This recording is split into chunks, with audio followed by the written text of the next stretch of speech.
আসসালামু আলাইকুম। আজকে আমি তোমাদের এসএসসির 8.3 অর্থাৎ ত্রিকোণমিতি যেটা থাকে ত্রিকোণমিতি অধ্যায়ের 13 দাগ সমাধান করব। সমাধানের যে পদ্ধতি আছে সেটা সহজে দেখো, তোমাদেরকে আমি বলি, অনেক সময় দেখা যায় যে 8.3-এর 12 দাগের যে সমাধানগুলো আছে সেগুলো আমরা সবাই করতে পারি, কারণ তার ব্যবধানগুলো থাকে 0 থেকে থিটা 90 ডিগ্রিতে ছোট, 90 ডিগ্রি থেকে কি ছোট, সেক্ষেত্রে আমরা পারি। কিন্তু যখন দেখা যায় থিটার ভ্যালুটা 180 থেকে বেশি হয়ে যায়, অর্থাৎ দেখা যায় এক্ষেত্রে আমরা 180 দিলেও পারি, কিন্তু 360 যেই চলে আসে সেক্ষেত্রে আমরা আর পারি না। এরকম কারণটা কি? আসলে 0 থেকে থিটা এই যে 360 ডিগ্রির যে ভ্যালুটা, এটা কিন্তু আমরা পারি না। এখন আজকে আমি তোমাদেরকে এই যে 13 দাগের যে সমাধান সহজভাবে যাতে তোমরা মনে রাখতে পারো সেটা করার চেষ্টা করব, ঠিক আছে? এখন আসো আমরা কিভাবে সহজে এগুলো সমাধান করা যায় আমরা সেটা করার চেষ্টা করব। ফার্স্টে আমরা কিছু যে গুরুত্বপূর্ণ টপিকগুলো আছে আমরা সেটা চেষ্টা করি। দেখো, ফার্স্ট অফ অল তোমাদেরকে বলি, এটা একটা সফট কাগজ। দেখো, সফট কাগজের এটা কি 0 ডিগ্রি। তারপরে এটা আমরা কি বলি, প্রত্যেকটা কোয়ার্টার কিন্তু কয় ডিগ্রি করে, 90 ডিগ্রি করে। 90 ডিগ্রি হলে আমরা এটা কি বলি, এটা যদি আমরা পায়ের ভ্যালু কত, পায়ের ভ্যালু হচ্ছে 180। তারপরে এটা কত হবে, এটা হবে হচ্ছে π/2, মানে কি এটা হচ্ছে 180/2 অর্থাৎ 90 ডিগ্রি। এটার ক্ষেত্রে দেখো, এটা হচ্ছে কি 270 ডিগ্রি, অর্থাৎ এটাকে লিখি আমরা 3π/2। এটা তখন কি হবে, যখন আমরা একটা পুরো সার্কেল অতিক্রম করে আসবো তখন এটা হবে 360 ডিগ্রি। সেক্ষেত্রে আমরা এটাকে লিখতে পারি 2π। কি লিখতে পারি? 2π।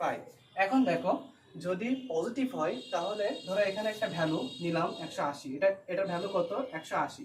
মনে করো একটা কোণ তুমি পাইছো 170, সেটা কি হবে, এই ঘরের পেছনে। তাই আমরা বলি যদি মাইনাস থিটা হয় তাহলে সেটা হয় পেছনে, এবং যদি প্লাস থিটা হয় তাহলে সেটা হয় সফট কাগজের পরের ঘরে, ঠিক আছে?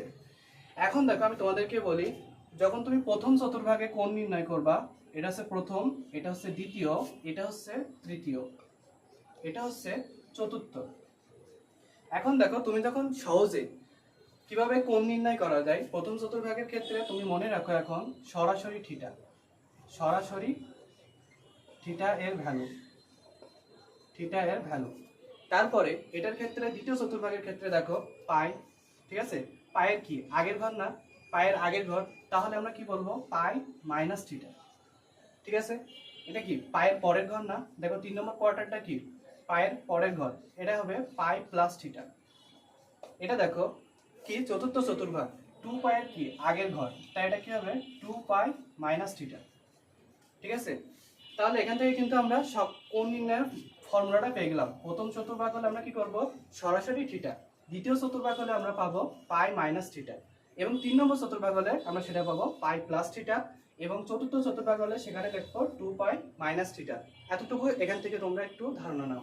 প্রথম চতুর্ভাগ হলে এটা, দ্বিতীয় হলে এটা, তৃতীয় হলে এই ঘরটা, এবং চতুর্থ হলে এই ঘরটা।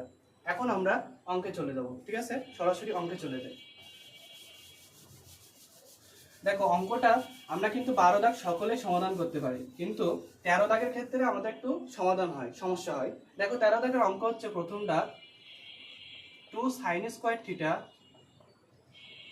2 sin square theta plus 3 cos theta সমান সমান 0, ঠিক আছে?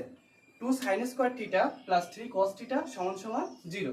এখন আমরা কি করব, কোনটাতে ভাঙাবো, আসলে কোনটাতে যাব আমরা, যা দ্বিঘাত, দেখো এটা দ্বিঘাত, দ্বিঘাত থেকে আমরা যাব কি একঘাতে, তাহলে সাইন স্কয়ারটা ভাঙিয়ে আমরা একঘাতে যাব। যেহেতু দ্বিঘাত, দ্বিঘাতটা ভাঙিয়ে কোনটাতে যাব, একঘাত, কারণ একঘাত তো আমরা পরিবর্তন করতে পারি না। দেখো, তারপরে কি হবে 2 1 মাইনাস কি হবে 1 minus cos square theta plus 3 cos theta সমান সমান 0।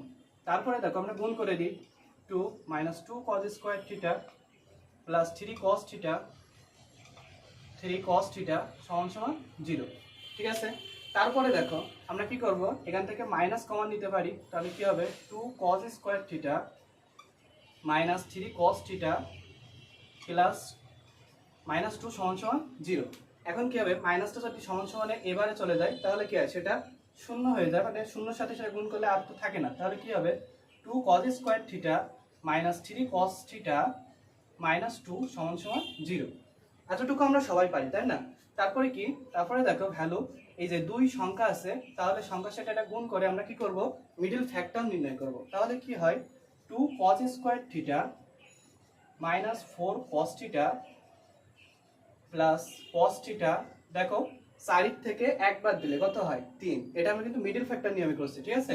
তারপরে দেখো মাইনাস 2 সমান সমান 0। এতটুকু তো বুঝছো, তাই না? তারপরে দেখো আমরা কি করছি, দেখো এখান থেকে আমরা কি করব, প্রথম দুইটা থেকে কমন নিব, পরবর্তী দুইটা থেকে কমন নিব। তাহলে প্রথম দুইটা থেকে কমন নিলে কি হয়, 2 cos থিটা কমন গেলে হয়, এখান থেকে কমন যায় কি, cos থিটা থাকে, cos থিটা, এবং কি থাকে এখানে মাইনাস 2। পরবর্তী থেকে কমনটা কি যাবে, প্লাস 1, তাহলে কি হয়, প্লাস 1 কমন গেলে cos থিটা মাইনাস 2 সমান সমান কত, 0। তারপর এখান থেকে দেখো দুইটা আছে কমন, একটা আছে মিডল ফ্যাক্টরে, তাহলে আমরা কি করব, একটা নিব। তাহলে কি হয়, cos থিটা মাইনাস 2, বাকি থাকে 2 cos থিটা প্লাস 1 সমান সমান 0। ঠিক আছে? তারপর এখান থেকে ভ্যালুটা আসলে কি, আলটিমেট ভ্যালু দেখো, একটা একটা নিতে পারো তুমি, cos থিটা মাইনাস 2 সমান সমান 0 বা cos থিটা সমান সমান 2। এখন আমরা কি জানি cos থিটার মান 2 কখনো হয়, দেখো cos থিটার ভ্যালু কত থেকে হয়, -1 থেকে, এটা যে ভ্যালুটা আসে সেই ভ্যালুটা মূলত 1, -1 থেকে 1 এর মধ্যে সীমাবদ্ধ থাকে। তাহলে 2 কি হবে, তাহলে না। তাহলে আমরা এখানে কি বলতে পারি, এটা গ্রহণযোগ্য নয়, এটা গ্রহণযোগ্য নয়। দ্বিতীয় ক্ষেত্রে দেখো একটা ভ্যালু আমাদের আছে, তাহলে এটা কি হবে, 2 cos থিটা প্লাস 1 সমান সমান 0। তাহলে কি লিখতে পারি, বা 2 cos থিটা সমান সমান -1 বা cos থিটা সমান সমান -12।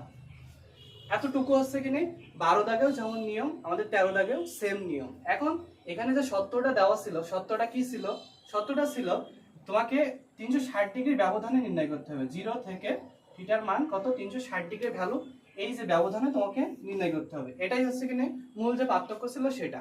দেখো আমরা এখান থেকে আসলে কিভাবে নির্ণয় করতে পারি, তাহলে দেখো ফার্স্টে আমি বললাম কোয়ার্টারের ক্ষেত্রে, কিসের ক্ষেত্রে, কোয়ার্টার। দেখো কোয়ার্টারে আমরা এখানে কি অল পজিটিভ, এখানে কি অল পজিটিভ, এটার ক্ষেত্রে কি সাইন এবং কোসেক পজিটিভ, এটার ক্ষেত্রে ট্যান এবং কোয়াট পজিটিভ, এটার ক্ষেত্রে কি, এটার ক্ষেত্রে হচ্ছে এখানে কস এবং সেক থিটা, এই তিনটা কি এখানে পজিটিভ। তাহলে দেখো ভ্যালুটা আমরা যেটা পালাম সেটা কি -θ।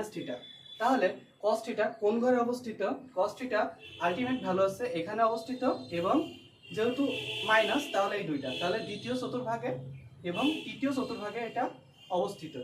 ঠিক আছে? এখন দেখো অল পজিটিভ, এটা তো প্রথম ঘর, এটা দ্বিতীয় ঘর, এটা তৃতীয়, এবং এটা কি চতুর্থ। আমরা কি বলছিলাম, চতুর্থ ঘর হলে আমরা কি নেব, 2 পাই মাইনাস থিটা, এবং 2 নম্বর ঘর হলে আমরা বলছিলাম পাই মাইনাস থিটা, এবং 3 নম্বর ঘর হলে আমরা বলছিলাম পাই প্লাস থিটা নেব। ঠিক আছে?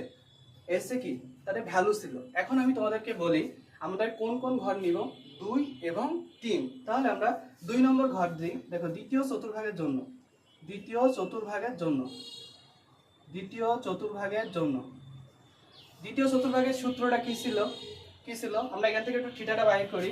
দেখো তুমি যদি এখান থেকে থিটা কত ডিগ্রি হয়, দেখো cos থিটা সমান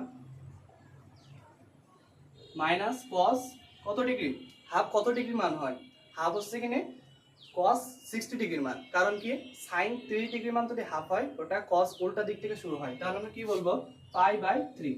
তাহলে থিটাটার ভ্যালু কত হচ্ছে, থিটা সমান -π/3। এখন তুমি এখান থেকে আমরা এতটুকু পর্যন্ত যাব যে cos থিটা সমান সমান মাইনাস কত, cos π/3। তাহলে থিটা কত হয় বলো তো, π/3, অতটুকুই আমরা জানি। তারপর দেখো আমি এখান থেকে দেখি দ্বিতীয় চতুর্ভাগের জন্য সূত্রটা কি হবে, দেখো থিটা সমান সমান, থিটার ভ্যালু দেখো তুমি সরাসরি সূত্র দাও, পাই মাইনাস থিটার কত আমরা পাইছি, π/3। তাহলে কি হয়, 3 লসাগু যায়, তাহলে 3 পাই মাইনাস পাই ইকুয়াল টু 2 π/3। ঠিক আছে?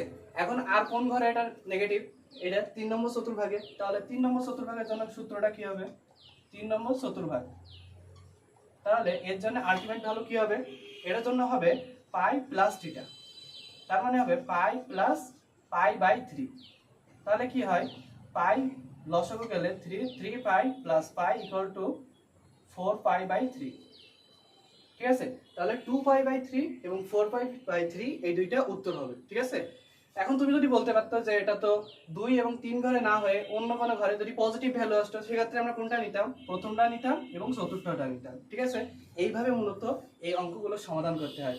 এখন আমি তোমাদেরকে বলবো যে আসলে তুমি যদি এটা বোঝো যে প্রথম চতুর্ভাগে কি হবে, সরাসরি থিটা, অর্থাৎ তুমি দেখো tan থিটা সমান সমান যদি 1 আসে তাহলে কি হবে, tan থিটা সমান সমান tan 45 ডিগ্রি। তার মানে থিটা সমান কি হয়, থিটা সমান হয় 45 ডিগ্রি।